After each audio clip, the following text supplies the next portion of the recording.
Hello. Hello, my name is Chris Pointon. I can't really start any talk of mine without using those four now iconic words that have become quite symbolic across healthcare, but across not just healthcare, across all walks of life, because an introduction is simply a connection between two human beings. It doesn't have to be a healthcare worker-patient relationship. It can be any relationship between two human beings.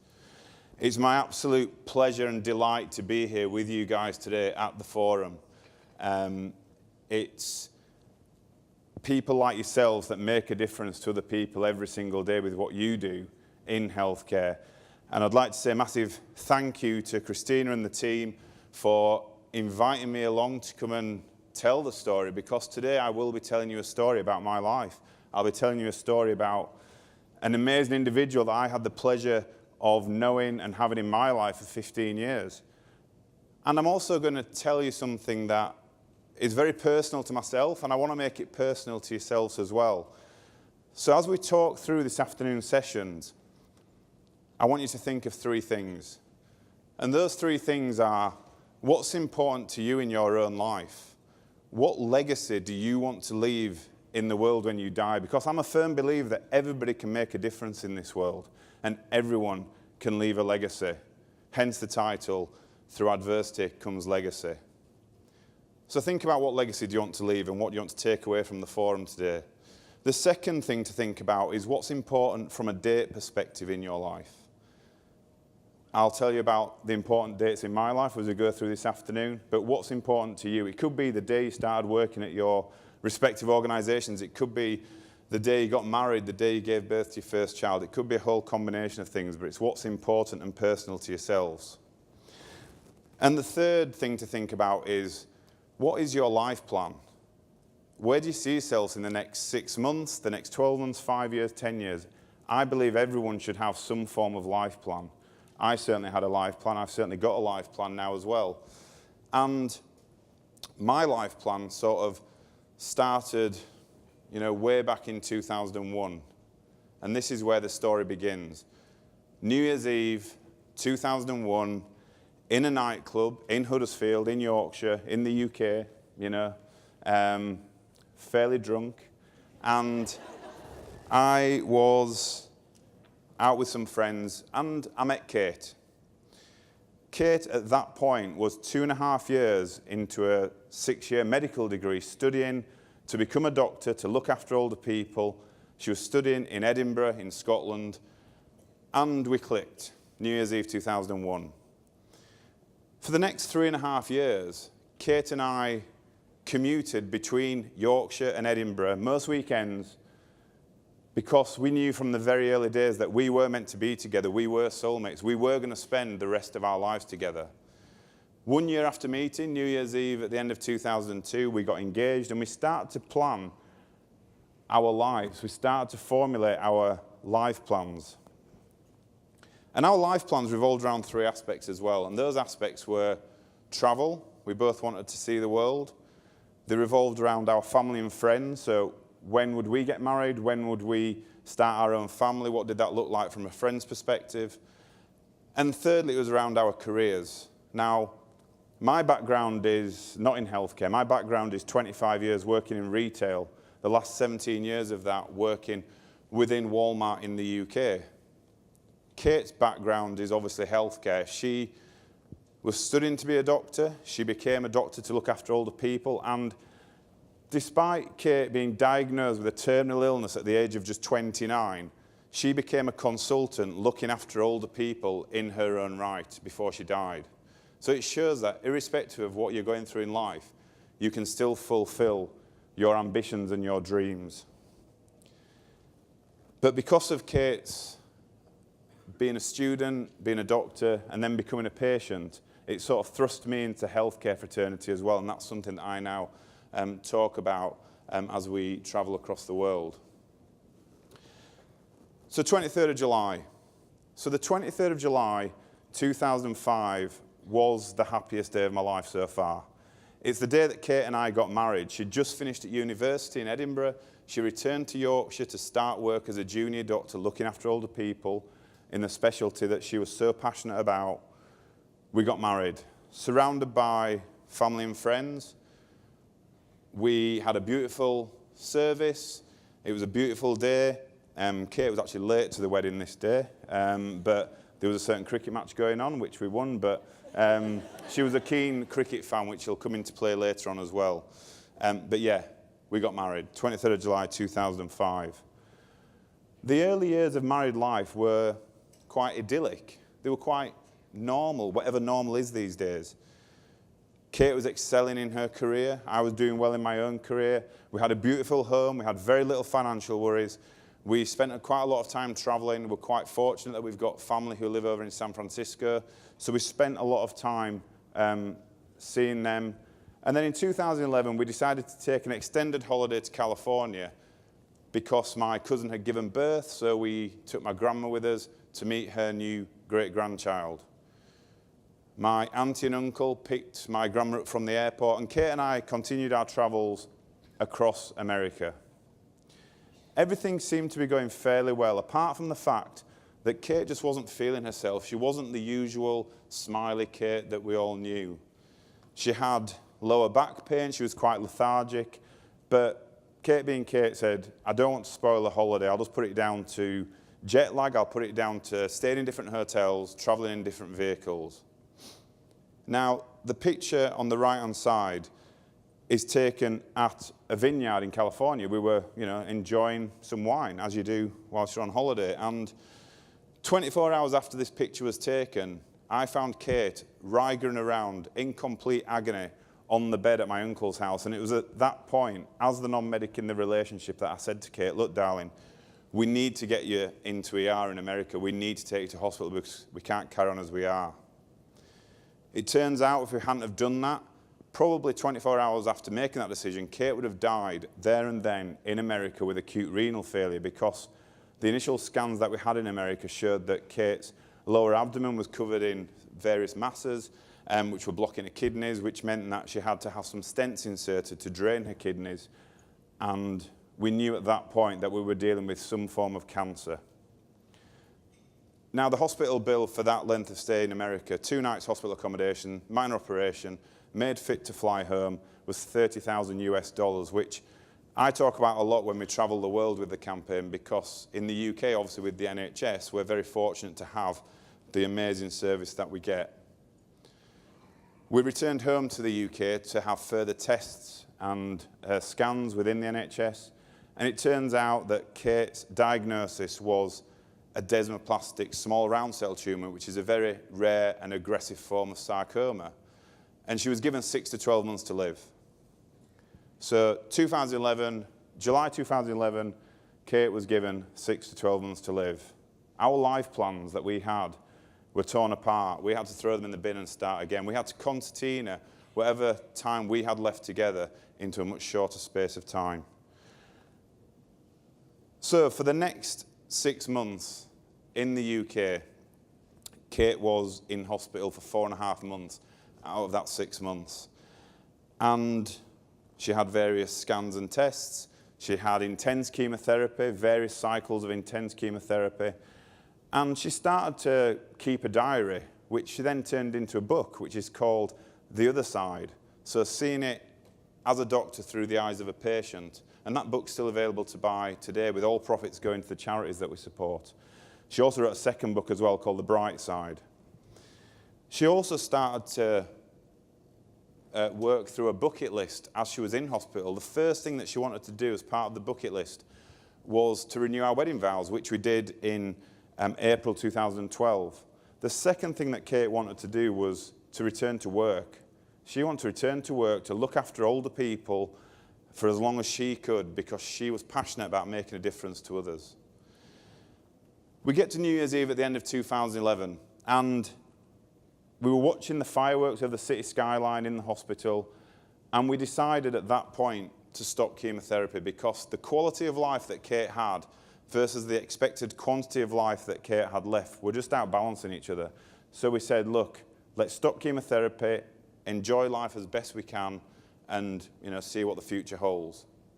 3 weeks after making that decision, Kate was back on the wards doing the job that she loved to do, looking after older people. And the picture there on the right is Kate proudly with her stethoscope round her neck, back at work 3 weeks after making that decision. So that was 2011 into 2012. Kate at this point was already starting to talk about her experiences as a patient and start to be invited to events, across the UK to talk about these things. And as part of that, she came up with her own values, which now go hand in hand with the campaign. So these 4 values, which resonate across healthcare across the world and across outside healthcare. Now, I could tell you what these 4 values are, but rather than me tell you, I'm going to let Kate talk for the next 10 minutes or so around these values. Now, this video was taken at a time when the campaign had already started, so she does reference "Hello, my name is." And when we come back from Kate talking, I'll then tell you how the campaign started and where it's going. But for now, I'll hand over to Kate. So, hello, my name's Kate. What I thought I'd do with my time today is perhaps tell you about some of my core values as a clinician and a patient, and why those are important to me, and tell you some stories about my experiences and why those core values have emerged in my thinking. And my first core value is communication. Everyone bands around communication being important, but I've really seen what harm bad communication can do as a patient. So if you can, try and put yourself in my position. I'm 29 years old. I know I've got cancer. I think it's confined to my abdomen, so I'm probably expecting to have an operation, then maybe some chemotherapy, and possibly a cure. I'm in a side room in an admission ward. I can hear everything that's going on outside because I'm right by the nurses' station. I'm in pain. I'm alone. And a junior doctor comes to see me to talk to me about the results of my MRI scan that I'd had earlier in the week. I'd never met this doctor before. He came into my room. He did do "Hello, my name is." He sat down in the chair next to me and looked away from me. And without any warning shot or checking my baseline understanding or asking if I wanted anybody with me, he just said to me simply, "Your cancer has spread." He then couldn't leave the room quick enough, and I was left in a deep psychological distress, with the nurses not knowing what he'd told me, and I never saw him again. I think I'm a little bit, wouldn't like to admit, but a little bit psychologically scarred by that experience. We break bad news in the NHS every single day. It's going on as we speak. But how we do that, we really need to think about what's left with that patient and how they have to live that story. On the converse side, when my oncologist told me my final diagnosis, I had a much better experience. I'd got to know him over the few preceding weeks. He'd asked me if I wanted somebody with me at that point. I didn't. He gently sat down beside me, actually on my hospital bed against the rules, held my hand and gently told me my diagnosis. He then sat in silence and let me take that in and the eventual emotional breakdown that followed. That experience, although probably more devastating news, wasn't as distressing for me as the first experience. My second core value as a clinician, if anyone's heard me speak before, is about the little things. I really think the little things matter when you're a patient, and they're what can make the difference between a good experience and a bad experience. When I say the little things, I mean somebody holding your hand. I mean somebody introducing themselves. I mean somebody sitting down next to you instead of standing over you. I mean somebody taking that extra moment to really listen to your fears and anxieties. I was very sick a couple of months ago, probably the sickest I've been on my journey, and It was a Saturday night, and the on-call oncologist came to see me. And beside all the other things that he did for me, including phoning the on-call urologist, and talking to the radiology doctors, talking to the microbiology doctors, changing all my treatments around, the one thing he did was kneel down beside my bed, put his hand on my arm gently, and say, "Kate, you're going to be okay." Because he'd recognised how frightened and vulnerable I was feeling in that situation.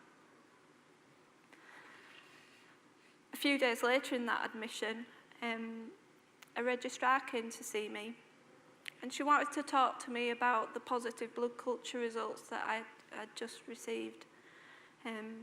This was very scary for me to have a bacteremia, and she refused to sit down when I asked her to take a seat in the chair that was right next to my bed.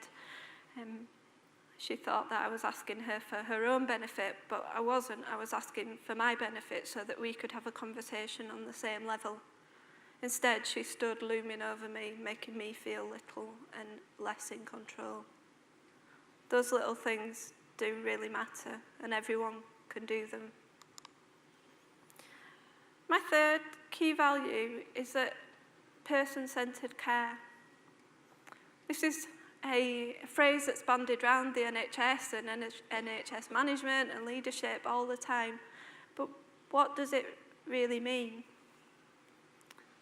In January, I was admitted to hospital with febrile neutropenia.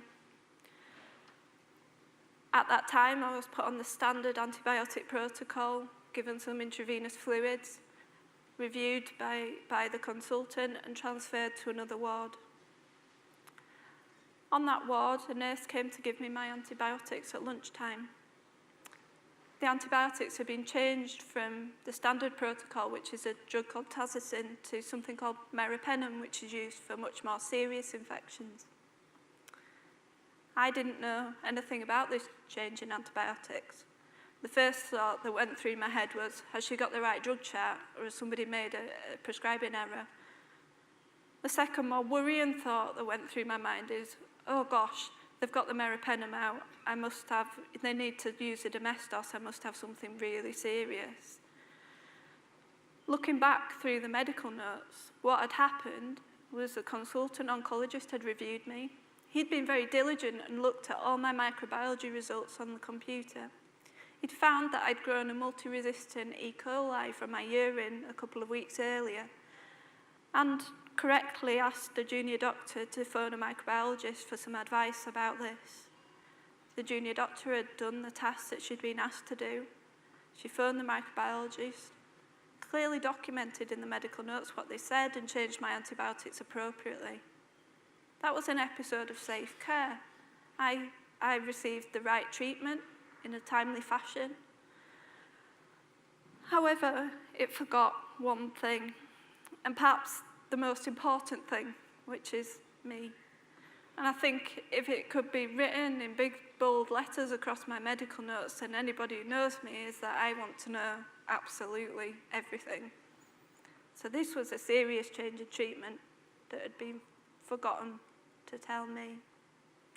And I think that's something that happens. I've done it as a junior doctor, I'll admit it on this stage, that you tick your jobs list and you get so ingrained in that you've got all these jobs to do when you get stuck in this system that you forget the patient. For my first job, I worked in Dewsbury Hospital, and I worked for a doctor called Dr. Kemp. He was a diabetologist and a very wise physician coming towards the end of his career. He took me under his wing as he knew that I wanted to become a physician. And he said to me one day, Kate, being a physician is about painting a picture. It's not about ticking a box or following a protocol. And during an admission, you'll fill in extra bits of the picture every day until you've got a full painting. I think that kind of relates to William Osler, who said the same thing many, many years ago. And that links to my fourth key value, which is about seeing me, not just my disease. I've been referred to within earshot by several consultants as that girl with DSRCT. Within one sentence, I'd been reduced to just somebody with a rare cancer and nothing else. At a vulnerable time in my life, when I was feeling pretty low emotionally anyway, that's not something that I want to hear. I'm much more than just a rare cancer. I'm a wife, a daughter, an auntie to a new baby in a few months. I like to play the flute. I'm an avid baker. There's lots and lots of things about me that are more important. And this has become something that's very important to me in my clinical practice now I've returned to work since being diagnosed with cancer. I want to know more about my patients so that I can contextualise their disease within their own lives. And that's extremely important for what I do as an elderly physician. People have got loads of stories to tell you about their lives. I've looked after a gentleman who was an Olympic cycler in his day, and people had written him off as being, too frail to do any more treatment for. But actually, if you asked about this gentleman, he'd been walking up mountains the week before he got ill with his pneumonia. So I fought for his ICU admission, and he got better and left hospital. So I think hearing those values firsthand from Kate are powerful, emotional, and really do resonate with everything that we stand for in the campaign, and are values that all health organisations will recognise and uphold. The picture there is taken from our vow renewal ceremony, which, like I said, is the first thing that Kate and I wanted to do on Kate's bucket list. And once again, it was an amazing day, surrounded by the people that we love, in a place that we wanted it to be. So Kate was given 6 to 12 months to live in 2011. We now fast forward to 2013, and Kate was in hospital following an infection, and on this one particular day in August 2013, she was being seen by a variety of healthcare workers. Consultants, nurses, various other people weren't introducing themselves to Kate, and this was really starting to frustrate Kate because, it's something that takes so little time to do but makes such a difference. And on this one particular day, the only person that actually did introduce themselves to Kate and I was the porter, and he was called Brian. Now, when I talk at events or when I, wander around hospitals and other organisations, the one thing that really does frustrate me is when people come up to me and say, "Oh, I'm just a porter," or "I'm just a nurse," "I'm just a cleaner." Nobody's just anything. In healthcare, if we don't have clean operating theatres, we can't do surgery. In the business world, if we don't have great analysis, we can't make the right decisions for business. So when somebody says to you, "Oh, I'm just a nurse," or "I'm just a cleaner," then tell them that they're not just anything. They are vitally important in the role that they are doing.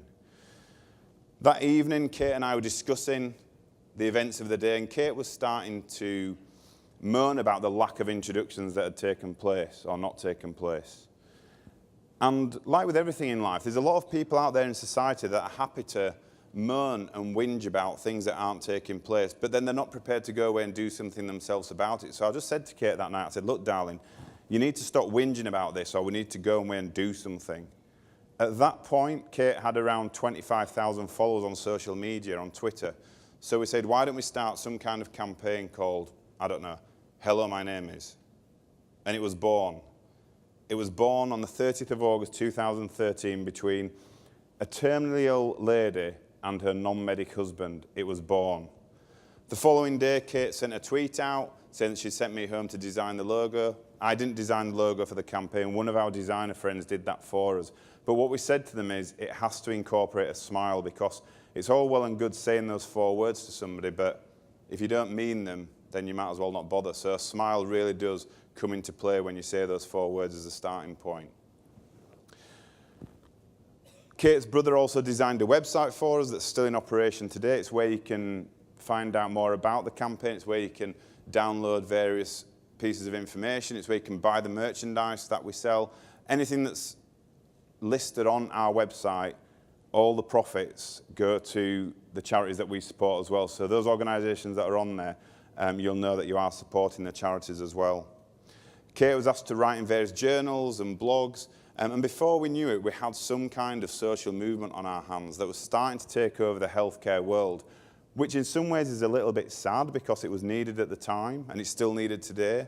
But on the flip side, what we don't want to say is it was never happening across healthcare, because I'm sure that many people in this room will have always introduced themselves to either each other or to their patients or to whoever it may be. So we don't want to patronise those people that have always done this.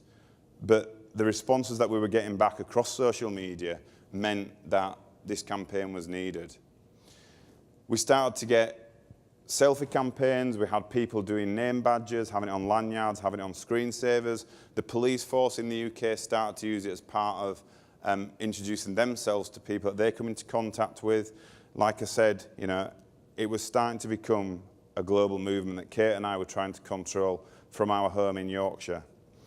We then moved into 2014, and it was at the Quality Forum in 2014 in Paris where Kate was asked to present a poster, which she gladly did, all about the campaign.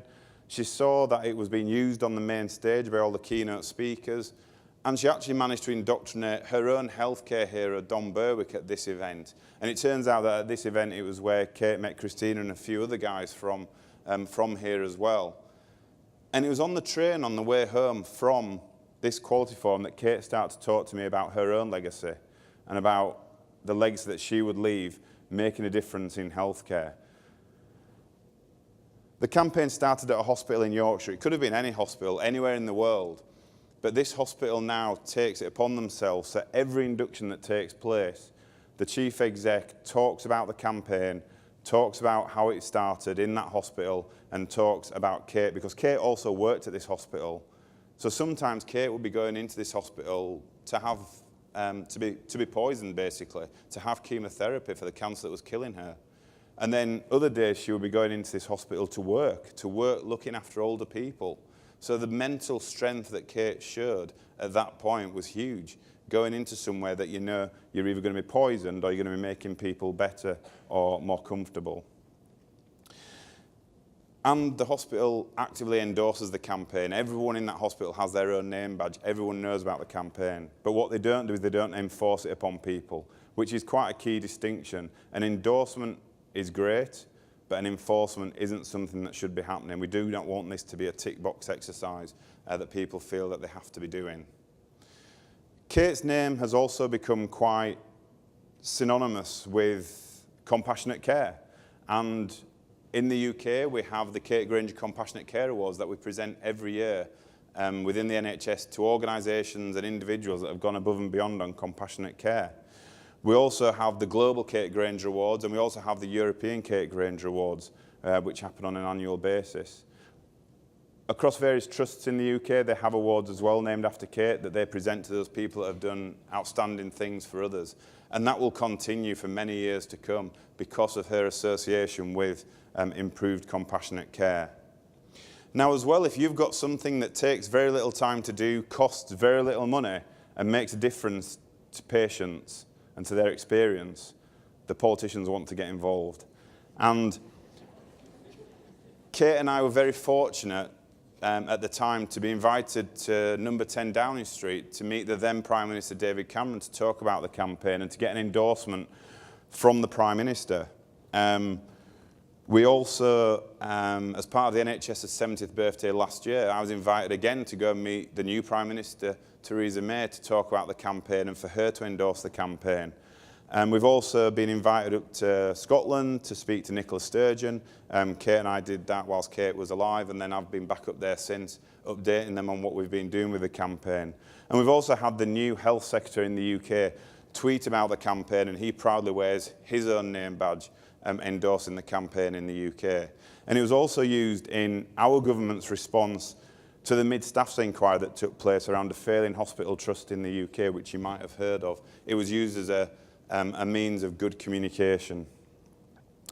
So I'm not in healthcare, so one way of getting a message promoted across the world is to use social media, but to use high-profile business leaders and celebrities to actively tweet about the campaign. So this is just a small selection of people that have endorsed the campaign. So you'll notice on there, there's Sir Richard Branson on there, Kylie Minogue's on there. Some of these people are actually people that Kate wanted to meet as part of a bucket list or go and see in concert, for example. But Kate deserved the best in life. So Kate wanted to see Kylie Minogue in concert, but anyone can buy a ticket for a concert, but I took it upon myself to make sure that Kate managed to get backstage to meet these people because she truly deserved to have that experience. And it was great for them to endorse the campaign as well.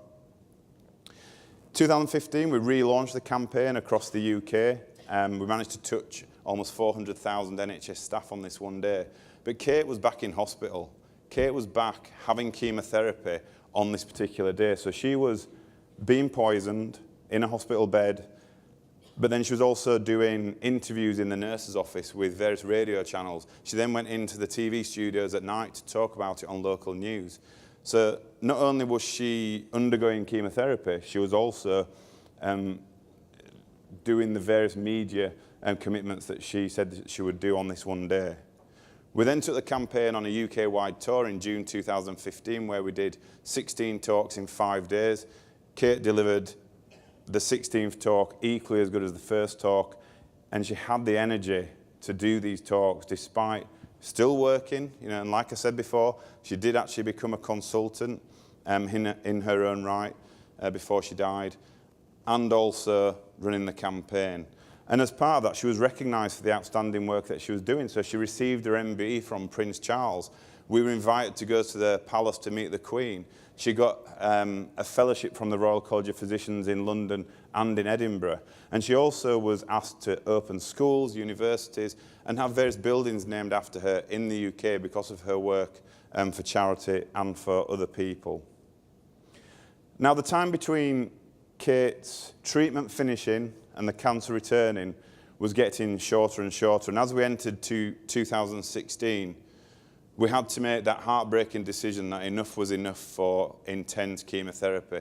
And we went into a palliative situation, and that was one of the hardest decisions that we'd have to make. However, we knew that we'd have to make that. And given that Kate and I were very open and honest with each other and with our wider family and friends around death and dying, which I think is something that we should all talk more about in society, we were comfortable knowing that that was going to have to be made.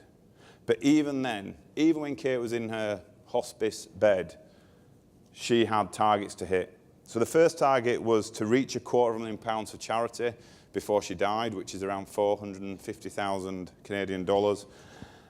And the second one was to get the new Prime Minister at that point, Theresa May, to endorse the campaign. Theresa May was only 2 weeks into her new job, but she sent a handwritten letter to Kate saying, "Dear Kate, hi, my name is Theresa," and she went on to talk about how proud the country were of what Kate had achieved, but also how proud Kate should be of what she'd achieved for the country. And then the picture there on the right-hand side is Kate and I celebrating reaching that £250,000 milestone for the charity that for the two charities that we support. So that was July 2016. July 23rd, 2016. So the 23rd of July 2005, happiest day of my life so far when Kate and I got married. The 23rd of July 2016, the saddest day of my life. It's the day that Kate died on our 11th wedding anniversary. And it's quite significant around the timings as well, because Kate actually passed away at around 3:20 in the afternoon, which is around the same time as when Kate and I were actually saying our vows to each other 11 years previous. So there's something to be said for being in control to the very end. And yes, it was a very sad day. And yes, it was a tearful day for everyone. But she was surrounded by the people that she wanted to have there because we'd talked about it before she died.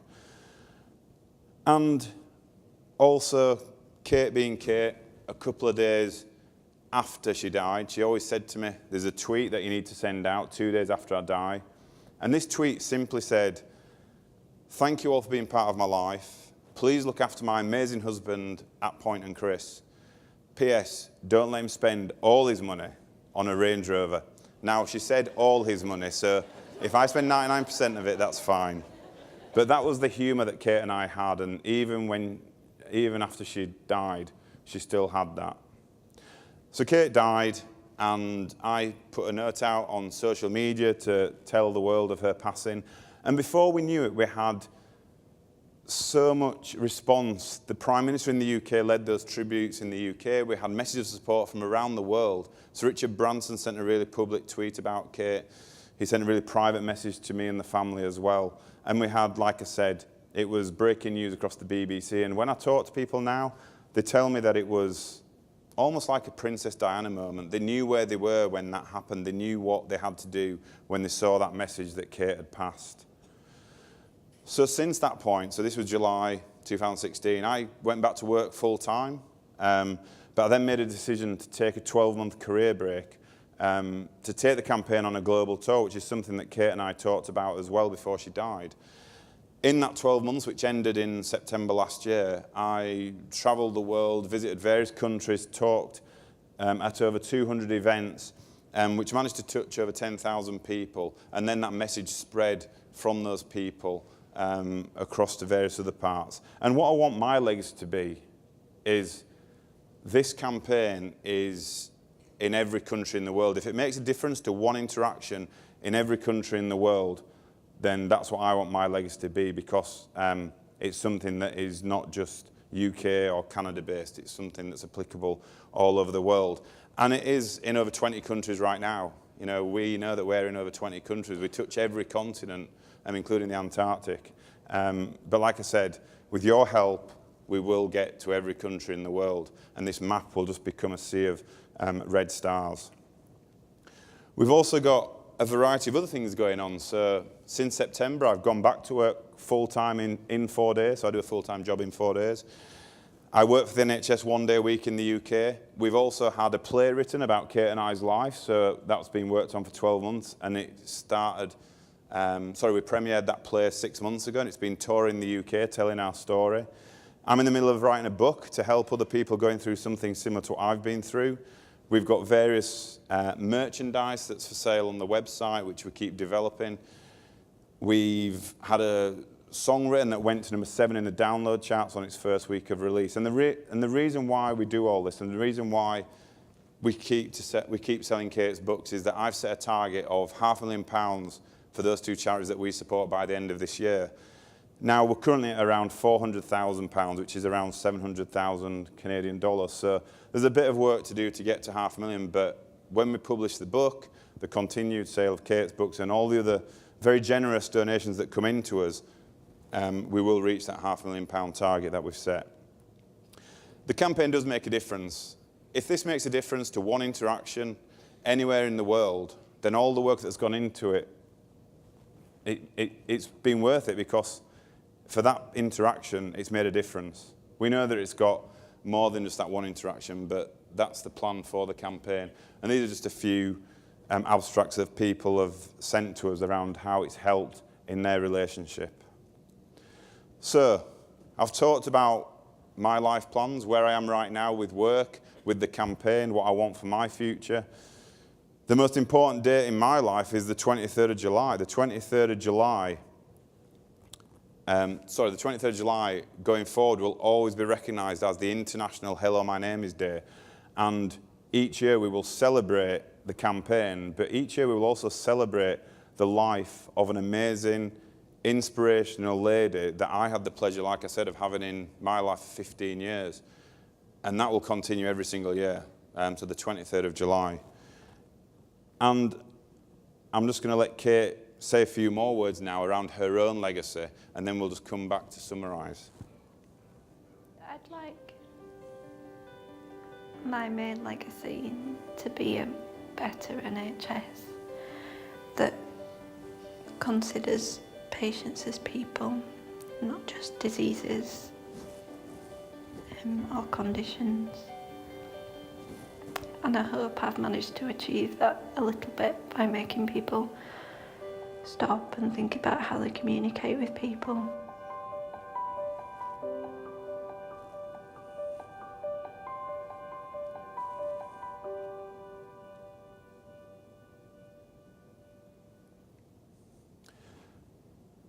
So, Kate's legacy, better communication.